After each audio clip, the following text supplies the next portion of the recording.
നമുക്ക് വളരെ വേഗം തലസ്ഥാനത്തേക്ക് ഡൽഹിയിലേക്ക് പോകാൻ നേരത്തെ ഇടയ്ക്ക് പൂർത്തിയാക്കാൻ കഴിഞ്ഞിരുന്നില്ല. പാർലമെന്റിൽ വീണ്ടും പ്രതിപക്ഷ പ്രതിഷേധമാണ്. മാത്രമല്ല BJP എംപിമാരും പ്രതിഷേധവുമായി രംഗത്തിറങ്ങുന്നുണ്ട്. അവർ ഗാന്ധി പ്രതിമയ്ക്ക് മുമ്പിൽ പ്രതിഷേധിക്കുകയാണ്. ഗൗതമുണ്ട് പാർലമെന്റിൽ നിന്ന്, വിജയ് ചൗക്കിൽ നിന്ന്. ഗൗതം, നേരത്തെ പറഞ്ഞ പോലെ തന്നെ പാർലമെന്റിൽ കഴിഞ്ഞ 2 തവണയായി കോൺഗ്രസ് കൊണ്ടുവരുന്ന വിഷയങ്ങൾ, പ്രത്യേകിച്ച് അംബേദ്കർ ആണെങ്കിലും പിന്നീട് അതിനു മുൻപ് ഈ ഭരണഘടനാ ചർച്ചയാണെങ്കിലും ഒക്കെ കോൺഗ്രസിന് വലിയ തിരിച്ചടി ലഭിച്ചിട്ടുണ്ട്. ഇപ്പോൾ ഏറ്റവും അവസാനം രാഹുൽ കേസിൽ പ്രതിയാകുന്ന രീതിയിലേക്ക് കാര്യങ്ങൾ മാറിയിരിക്കുന്നു. അതിൻ്റെ ഒരു അമർഷം എന്തായാലും കോൺഗ്രസിനും പ്രതിപക്ഷ പാർട്ടികൾക്കും ഒക്കെ ഉണ്ടാകും. ആ അമർഷമാണോ ഇപ്പോൾ പ്രതിഷേധമായി കാണേണ്ടത്? ഒപ്പം BJP പ്രതിഷേധം ഏത് രീതിയിലാണ് പുരോഗമിക്കുന്നത്? ഗൗതം. ഉമേഷ്, പാർലമെന്റിനകത്താണ്, അതായത് പാർലമെന്റ് വളപ്പിലാണ് NDAയുടെ പ്രതിഷേധം നടന്നത്. ഗാന്ധി പ്രതിമയ്ക്ക് മുന്നിൽ NDAയുടെ എംപിമാർ, BJP എംപിമാർ ഇന്നിപ്പോൾ പ്രതിഷേധം നടത്തിയത് അംബേദ്കറെ തുടർച്ചയായി തന്നെ കോൺഗ്രസ് അവഹേളിക്കുന്നു, അല്ലെങ്കിൽ ഒരു ട്രെൻഡിന് വേണ്ടി മാത്രം, ചില രാഷ്ട്രീയ ലാഭത്തിന് വേണ്ടി മാത്രം അംബേദ്കർ എന്ന പദം ഉപയോഗിക്കുന്നു. അവർക്ക് ദേശീയ തലത്തിൽ അധികാരവും വലിയ തോതിൽ സ്വാധീനവും ഉണ്ടായിരുന്ന കാലഘട്ടങ്ങളിൽ അംബേദ്കറെ അവഹേളിച്ച പാരമ്പര്യം മാത്രമാണ് നെഹ്റുവിനും അതുപോലെ തന്നെ കോൺഗ്രസിനും ഉള്ളത് എന്നതാണ് BJP ചരിത്ര വസ്തുതകളെ ഉയർത്തിക്കൊണ്ട് ചൂണ്ടിക്കാണിക്കുന്നത്. അതേസമയം ഞാൻ ഈ നിൽക്കുന്ന സ്ഥലത്ത് ഇപ്പോൾ നടന്നുകൊണ്ടിരിക്കുന്ന പ്രതിഷേധം ഇന്ത്യ സഖ്യത്തിന്റെ പ്രതിഷേധമാണ്.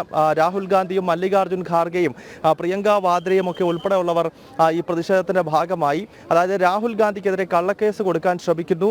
അതുപോലെ തന്നെ കേന്ദ്ര ആഭ്യന്തരമന്ത്രി അമിത്ഷാ തന്റെ രാജ്യസഭയിലെ മറുപടി പ്രസംഗത്തിനിടയിൽ BR അംബേദ്കറെ അവഹേളിച്ചു എന്നാണ് കോൺഗ്രസ് ആരോപിക്കുന്നത്. എന്തായാലും ഈ അംബേദ്കർ വിഷയത്തിലാണ് ഈ ശൈത്യകാല സമ്മേളനത്തിന്റെ അവസാനത്തെ 2-3 ദിവസം വലിയ തോതിൽ പ്രക്ഷുബ്ധമായിരിക്കുന്നത്. നമുക്ക് ദൃശ്യങ്ങളിൽ കാണാം.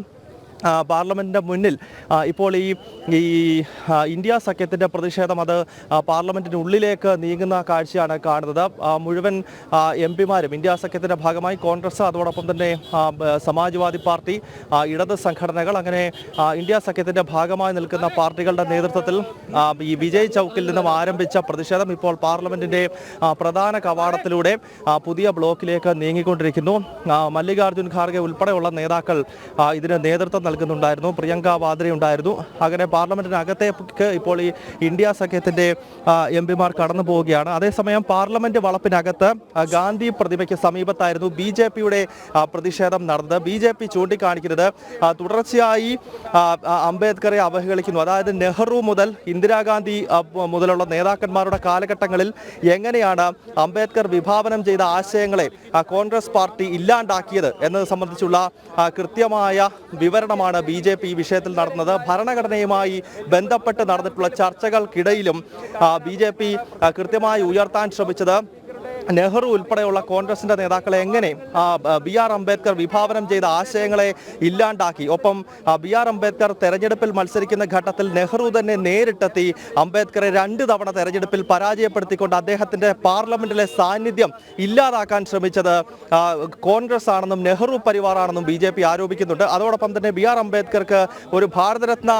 എന്ന ഭാരതത്തിന്റെ ഏറ്റവും പരമോന്നത സിവിലിയൻ ബഹുമതി നൽകാതിരിക്കാൻ വേണ്ടി നെഹ്റു എന്തൊക്കെ കളികളാണ് കളിച്ചത് എന്നത് സംബന്ധിച്ചുള്ള വിശദീകരണം BJP നൽകുന്നു. അതുപോലെ തന്നെ പാർലമെന്റിനകത്ത്, സെൻട്രൽ ഹാളിനകത്ത് ഭാരതത്തിന്റെ ഭരണഘടനാ ശില്പിയായ BR അംബേദ്കറുടെ ഒരു ചിത്രം വയ്ക്കാൻ പോലും മടിച്ചിരുന്ന നേതാക്കളാണ് കോൺഗ്രസ് എന്ന വിശദീകരണം BJP നൽകുന്നുണ്ട്. അങ്ങനെ ഭാരതത്തിന്റെ 947 മുതലുള്ള രാഷ്ട്രീയ ചരിത്രം വിശദീകരിച്ചുകൊണ്ടാണ് കേന്ദ്ര ആഭ്യന്തരമന്ത്രി അമിത്ഷാ എങ്ങനെയാണ് ഈ രാഷ്ട്രത്തിന്റെ ഭരണഘടനാ ശില്പിയായ BR അംബേദ്കറുടെ ലെഗസിയെ ഇല്ലാതാക്കുവാൻ കോൺഗ്രസ് ശ്രമിച്ചത് എന്നതിന്റെ നേർസാക്ഷ്യം എന്ന ചരിത്ര വസ്തുത അദ്ദേഹം ഈ പ്രസംഗത്തിലുടനീളം വിശദീകരിക്കുന്നുണ്ടായിരുന്നു. ഇതിനിടയിലാണ് അദ്ദേഹം പറഞ്ഞ ഒരു കാര്യം അനാവശ്യമായി ഉയർത്തിക്കൊണ്ട്, അതായത് അദ്ദേഹം പറഞ്ഞത് പ്രധാനമായും കോൺഗ്രസ് ഇപ്പോൾ ഒരു പുതിയ ഫാഷനായി അംബേദ്കർ എന്ന് പറയുന്നു, അതിൽ ഞങ്ങൾക്ക് സന്തോഷമേ ഉള്ളൂ. അദ്ദേഹം പറഞ്ഞതിൽ ഒന്നും വിവാദമായില്ല. അമിത്ഷാ പറഞ്ഞത് ഇങ്ങനെയാണ്: ഇപ്പോൾ അംബേദ്കർ എന്ന് കോൺഗ്രസ്സുകാർ പറയുന്നതിൽ ഞങ്ങൾക്ക് സന്തോഷമേ ഉള്ളൂ. കാരണം അവർക്ക് അധികാരവും മറ്റുമുള്ള കാലഘട്ടത്തിൽ എങ്ങനെയൊക്കെ അംബേദ്കറുടെ ആശയങ്ങളെ ഇല്ലാതാക്കാൻ ശ്രമിച്ചോ അവരിപ്പോൾ അംബേദ്കർ എന്ന് തുടർച്ചയായി പറയുന്നതിൽ ഞങ്ങൾക്ക് സന്തോഷം എന്ന രീതിയിലാണ് അമിത്ഷാ ഒരു പരാമർശം നടത്തിയത്. എന്നാൽ അതിനെ വിവാദമാക്കിക്കൊണ്ടാണ് കോൺഗ്രസ് ചില നീക്കങ്ങൾ നടത്തിയത്. എന്തായാലും ഇപ്പോൾ ദൃശ്യങ്ങളിൽ കാണാം, ഈ ഇന്ത്യ സഖ്യത്തിന്റെ എംപിമാർ ഇപ്പോൾ പ്രതിഷേധിച്ച് പാർലമെന്റിനകത്തേക്ക് പോയി. സമാനമായ രീതിയിൽ ഗാന്ധി വളപ്പിൽ BJP എംപിമാരുടെ പ്രതിഷേധം നടക്കുന്നുണ്ടായിരുന്നു. ഇനിയും 11 മണിക്ക് സഭ ചേരുന്ന ഘട്ടത്തിലും വലിയ തോതിൽ സഭാ നടപടികൾ പ്രക്ഷുബ്ധമാകും. അതായത് ഗൗതം, ഈ അംബേദ്കർ വിഷയമാണെങ്കിലും ഭരണഘടനാ വിഷയമാണെങ്കിലും ഒക്കെ അത് BJP-ക്കെതിരായി NDA മുന്നണിക്കെതിരായി കോൺഗ്രസ് ആസൂത്രണം ചെയ്ത് കൊണ്ടുവരുന്നു. ഇത് അതേ നാണയത്തിൽ തിരിച്ചടി ലഭിക്കുന്നു. ഇപ്പോൾ അംബേദ്കർ വിഷയത്തിൽ ഏറ്റവും അവസാനമായി പരിശോധിച്ചാൽ കോൺഗ്രസിൽ ചേരുന്ന ആത്മഹത്യാപരമാണെന്ന് അംബേദ്കർ പറഞ്ഞ പത്രവാർത്ത ഉൾപ്പെടെ BJP എംപിമാർ പുറത്തു കൊണ്ടുവരുന്നു. അങ്ങനെ കോൺഗ്രസിൻ്റെ ചരിത്രവും അവർ നടത്തിയ നീതികേടും ഒക്കെ ഇങ്ങനെ എണ്ണി എണ്ണി പറഞ്ഞുകൊണ്ട് കോൺഗ്രസിനെ പ്രതിസ്ഥാനത്തേക്ക് കൊണ്ടുവന്ന് അവരെ വാലുമുറിയുന്ന അവസ്ഥയിലേക്ക് കൊണ്ടുവരുന്നു. അതിൻ്റെ അമർഷമായി മാത്രം ഈ പ്രതിഷേധത്തെ കണ്ടാൽ മതി എന്നല്ലേ? തീർച്ചയായും അത് തന്നെയാണ് ഉമേഷ്. അതായത് ഈ ഭരണഘടനാ ചർച്ച കോൺഗ്രസിന് വലിയ തോതിൽ ക്ഷീണം ചെയ്തിട്ടുണ്ട്. നമുക്കറിയാം ഭരണഘടന ഇല്ലാതാക്കിയത് കോൺഗ്രസ് ആണ്. 1947 രാജ്യത്തിന് സ്വാതന്ത്ര്യം ലഭിച്ചതിന് ശേഷം പിന്നീട് അടിയന്തരാവസ്ഥ പ്രഖ്യാപിച്ചുകൊണ്ട് ബ്രിട്ടീഷുകാരിൽ നിന്നും അതല്ലെങ്കിൽ ഏതാണ്ട് 900 വർഷക്കാലത്തെ അധിനിവേശ ശക്തികളിൽ നിന്നും രാജ്യം സ്വാതന്ത്ര്യമായതിനു ശേഷം പിന്നീട് മൗലിക അവകാശവും അതോടൊപ്പം തന്നെ മതപരമായ സ്വാതന്ത്ര്യവും ഒക്കെ എഴുതി ചേർത്ത് നമ്മുടെ ഭരണഘടനയെ ഇല്ലാതാക്കിക്കൊണ്ട് ഭരണഘടനയെ മരവിപ്പിച്ച പാരമ്പര്യമാണ് അടിയന്തരാവസ്ഥ. അപ്പോൾ സ്വാഭാവികമായും ഈ ചർച്ച നടക്കുന്ന ഘട്ടത്തിൽ അടിയന്തരാവസ്ഥയുടെ ചരിത്രമൊക്കെ വിശദീകരിച്ചുകൊണ്ടുള്ള പ്രസംഗമാണ് ലോക്സഭയിൽ പ്രധാനമന്ത്രി നരേന്ദ്രമോദി നടത്തിയത്. രാജ്യസഭയിൽ പ്രധാനമന്ത്രി നടത്തിയതിന് സമാനമായ രീതിയിലുള്ള മറുപടി പ്രസംഗം രാജ്യസഭയിൽ കേന്ദ്ര ആഭ്യന്തരമന്ത്രി അമിത്ഷായും നടത്തുകയുണ്ടായി. ഇത് സ്വാഭാവികമായും നേരത്തെ ഉമേഷ് സൂചിപ്പിച്ചതുപോലെ കോൺഗ്രസിന് വലിയ ക്ഷീണം ചെയ്യുന്നതായി ഈ 4 ദിവസം നീണ്ടുനിന്ന ഭരണഘടനാ ചർച്ച. കാരണം രാജ്യത്തിൻ്റെ പഴയകാല ചരിത്രം പുതുതലമുറയിലേക്ക് ഉൾപ്പെടെ ചർച്ച ചെയ്യുവാൻ ഭരണഘടനയുമായി ബന്ധപ്പെട്ട ചർച്ച BJP കൃത്യമായി തന്നെ ഉപയോഗിച്ചു. മാത്രമല്ല അംബേദ്കർ, അതുപോലെ തന്നെ VD സവർക്കർ, ഒപ്പം ഭാരതത്തിൻ്റെ ഉരുക്കു മനുഷ്യൻ സർദാർ വല്ലഭഭായ് പട്ടേൽ, ഇങ്ങനെയുള്ള ധീര ദേശാഭിമാനികളെ എങ്ങനെ കോൺഗ്രസ് പാർട്ടി ഒതുക്കി ഇന്ത്യൻ സ്വാതന്ത്ര്യ സമരത്തിൻ്റെ ക്രെഡിറ്റ് മുഴുവൻ എങ്ങനെ നെഹ്റു എന്ന ഒരു വ്യക്തിയിലേക്ക് മാത്രം കേന്ദ്രീകരിക്കുവാൻ കോൺഗ്രസ് ശ്രമിച്ചു, എങ്ങനെയാണ് നെഹ്റു മറ്റു പല ധീര ദേശാഭിമാനികളെയും ഒതുക്കിക്കൊണ്ട് എല്ലാ ക്രെഡിറ്റുകളും തൻ്റെ പേരിലേക്ക് മാത്രമായി ചുരുക്കിയത്, ഇക്കാര്യങ്ങളെല്ലാം ഈ ഭരണഘടനയുമായി ബന്ധപ്പെട്ട ചർച്ചകൾക്കിടയിൽ അമിത്ഷായും നരേന്ദ്രമോദിയും വിളിച്ചു പറയുകയും അത് ചരിത്ര വസ്തുതയാണ്. അത് കൃത്യമായി തന്നെ പല ചരിത്രകാരന്മാർ എഴുതി വെച്ച കാര്യങ്ങളും അതോടൊപ്പം തന്നെ അടിയന്തരാവസ്ഥ കാലത്ത് സിനിമയും പാട്ടുകളും പോലും കോൺഗ്രസ് ഈ രാജ്യത്ത് നിരോധിച്ചതുമൊക്കെ അവർ ചൂണ്ടിക്കാണിക്കുന്നു. അത് കോൺഗ്രസ് പാർട്ടിയെ സംബന്ധിച്ചിടത്തോളം വലിയ തിരിച്ചടിയായി. കാരണം അതെല്ലാം സഭാരേഖകളിൽ കൂടി വരുന്നതാണ്. രാജ്യം മുഴുവൻ ഈ ചർച്ച കണ്ടുകൊണ്ടിരിക്കുന്നതാണ്. ഈ ക്ഷീണമാണ് പിന്നീട് അംബേദ്കറെ അമിത്ഷാ വിമർശിച്ചു അല്ലെങ്കിൽ അധിക്ഷേപിച്ചു എന്ന ഒരു തെറ്റായ പ്രചരണത്തിലേക്ക് കോൺഗ്രസിനെ നയിച്ചത് എന്ന് തന്നെയാണ് പൊതുവെ. എന്തെങ്കിലും പറഞ്ഞൊന്ന് പ്രതിഷേധിക്കാൻ മാത്രമാണ് കോൺഗ്രസ് ശ്രമിക്കുന്നതെന്നാണ് മനസ്സിലാക്കേണ്ടത്. എന്തെങ്കിലും ഒന്ന് പറഞ്ഞ് പ്രതിഷേധിക്കാതെ മറ്റു മാർഗങ്ങൾ ഇപ്പോൾ കോൺഗ്രസിന് മുൻപിലില്ല. അതുകൊണ്ട് ഇപ്പോൾ അവർ അമിത്ഷായ്ക്കെതിരെ അംബേദ്കർ വിഷയത്തിൽ പ്രതിഷേധിക്കുമെന്ന് മാത്രമാണ്. അങ്ങനെ മാത്രം ഈ പ്രതിഷേധത്തെ കണ്ടാൽ മാത്രമല്ല മറ്റൊരു കാര്യം കൂടിയുള്ള ഗൗതം, ഈ കഴിഞ്ഞ കുറേ കാലത്തെ കണക്കുകൾ ഇങ്ങനെ പരിശോധിച്ചാൽ പാർലമെൻറ്റിൻ്റെ പ്രവർത്തനങ്ങളെ തടസ്സപ്പെടുത്തിക്കൊണ്ട് സുഗമമായ നിയമനിർമ്മാണമോ മറ്റ് നടപടികളോ അവിടെ നടത്താതെ ഇങ്ങനെ എല്ലാ ദിവസവും ഇത്തരം പ്രക്ഷോഭം ഉണ്ടാകുക, അനാവശ്യമായി പ്രക്ഷോഭം ഉണ്ടാക്കുന്ന അനാവശ്യ വിഷയങ്ങൾ ഉന്നയിച്ചുകൊണ്ട് വന്ന് സ്വന്തമായി തിരിച്ചടി വാങ്ങി അങ്ങനെ തിരിച്ചു പോകുന്നു. ആ രീതിയിലേക്ക് തന്നെ കോൺഗ്രസ് അത്തരത്തിലേക്ക് പ്രതിപക്ഷം അധപ്പതിക്കുന്നു എന്നുകൂടി വ്യാഖ്യാനിക്കണം അല്ലേ? ഉമേഷ്, കഴിഞ്ഞ ദിവസം ഉണ്ടായ സംഭവ വികാസങ്ങൾ വലിയ തോതിലുള്ള കയ്യാങ്കളിയിലേക്ക് സഭയിൽ കാര്യങ്ങളെത്തി. മാത്രമല്ല 70 വയസ്സുള്ള പ്രതാപ് സിംഗ് സാരംഗിയെ പോലുള്ള വളരെ മുതിർന്ന നേതാക്കൾ, BJPയുടെ ഏറ്റവും സീനിയർ നേതാവാണ് അദ്ദേഹം, മുൻ കേന്ദ്രമന്ത്രിയാണ്. ഒഡീഷയിൽ ഇന്ന് BJPക്ക് അധികാരം കിട്ടുന്ന രീതിയിലേക്ക് ആ സംസ്ഥാനത്ത് BJPയെയും ഒപ്പം വിശ്വ ഹിന്ദു പരിഷത്തും ബജ്രംഗ് ദളും ഉൾപ്പെടെയുള്ള പരിവാർ പ്രസ്ഥാനങ്ങളെയൊക്കെ വളർത്തുന്നതിൽ വളരെ നിർണായക പങ്ക് വഹിച്ച നേതാവാണ് പ്രതാപ് സിംഗ് സാരംഗി. അദ്ദേഹത്തിൻ്റെ തലയ്ക്കാണ് ഇന്നലെ ഈ രാഹുൽ നടത്തിയ അതിക്രമത്തിൽ ഗുരുതര പരിക്കുകളേറ്റത്.